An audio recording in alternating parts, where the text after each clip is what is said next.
Sveiki, su jumis Diakonas Vitalis ir šiandien trumpai pakalbėkime apie maldą. Kasgi yra malda? Kaip sako liaudės išmintis, malda yra pokalbis su Dievu.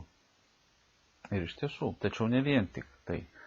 Malda yra pokalbis su Dievu, bet taip pat ir Dievo klausimasis. Malda yra buvimas Dievo akivaizdoje. Malda yra susivienijimas su Dievu ir malda yra savotiškas susijungimas su Dievu, nusiraminimas, vidinis savęs sutvardymas, sutramdymas. Malda gali apimti daug dalykų. Malda būna įvairi, ji turi įvairias formas. Malda žodinė, minties malda, kūno malda, malda meditacija, malda mąstymas, tylos malda. Širdies malda, pats aukščiausias lygis, širdies malda, kuomet mes susijungiame su Viešpačiu ir nuolat savo širdyje su juo bendraujame. Taigi tai yra labai plati savoka. Ir nuo kogi pradėti? Dažnas žmogus mano sutiktas mėgsta pasakyti, aš nesimeldžiu, nes nemoku. Ir apaštalai nemokėjo melstis ir jie prašė Jėzaus, išmokyk mus melstis, kaip Jonas Krikštytojas išmokė savo vaikus, savo mokinius.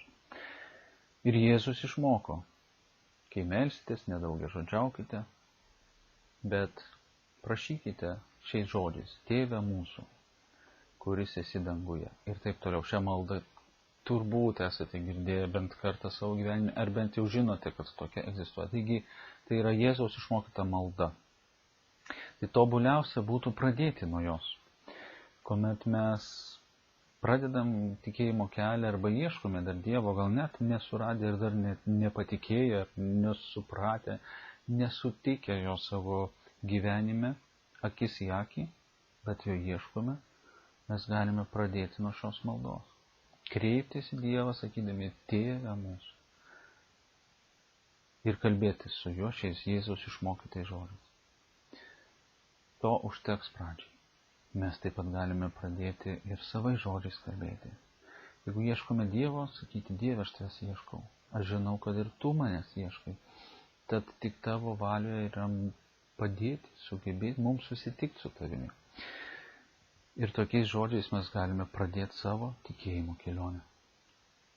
Svarbu yra nenustoti šio pokalbio, nenutraukti po vieno karto. Jeigu mes pasimeldėm vieną kartą ir nieko nepajutom, nieko neįvyko, tai yra netiesa. Kažkas vis tiek, Dievas visada girdi mūsų maldą. Kartais reikia laiko, ne Dievui, o mums reikia laiko, kol jis atsilieps. Tam, kad mes subręstume truputėlį, tam, kad būtume pasiruošę susitikti su juo.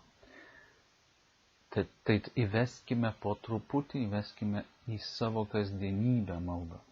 Galime melstis vieną kartą per dieną pradžioje, vos porą minučių. Nusistatykime šį laiką. Galbūt tai bus rytas, o galbūt prieš miegą atsigulę į lovą. Mes tarsime kelis žodžius, kuriuos susirasime maldyne, maldaknygėje.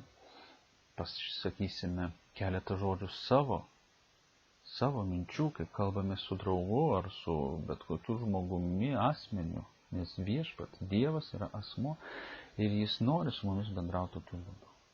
Po truputį kasdieną auginsime šį santykį ir kas kartą matysim, kad norisi vis ilgiau pasilikti toje maldoje.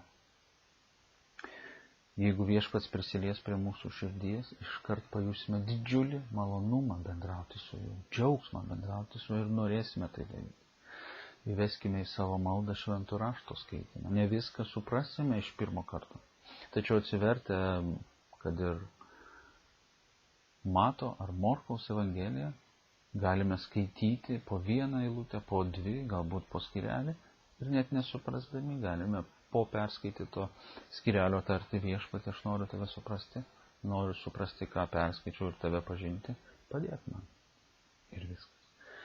Po truputį. Vėliau malda gilės, malda augs, malda bręs kartu su mumis. Kartais bus labai sunku prisiversti melstis, Galbūt pradžioje bus sunku kasdien tai padaryti, tiesiog atsiminti kasdien tai padaryti. Tačiau ilgainiui tai, jeigu nenustosime labai greitai, tai taps mums įpročiu. Tas trumpas pokalbis su Dievu, vien kryžiaus ženklas arba Tėve mūsų taps mums įpročiu. Tačiau vėliau reiks įdėti dar pastangų, dar daugiau darbo, norint tą maldą auginti ir gilinti. Bet tai jau vėliau. Taigi drąsos, nebijokite, Viešpats pirmas išeina jūsų ieškoti. Pirmas. Ir jis labai džiaugiasi, jeigu mes pagaliau subręstame atsiliepti jo tą ieškojimą ir taip pat leistis į tą nuotykį nuostabų ieškoti jo. Ir pirmas žingsnis, kurį mes galim padaryti, net neišeidami iš namų, tarti maldos žodžius. Taigi drąsinu kiekvieną iš jūsų. Imkite ir pradėkite kalbėti su Dievu tiesiog šiandien. Ir jūs pamatysite, koks nuostabus dalykas yra susitikimas su juo.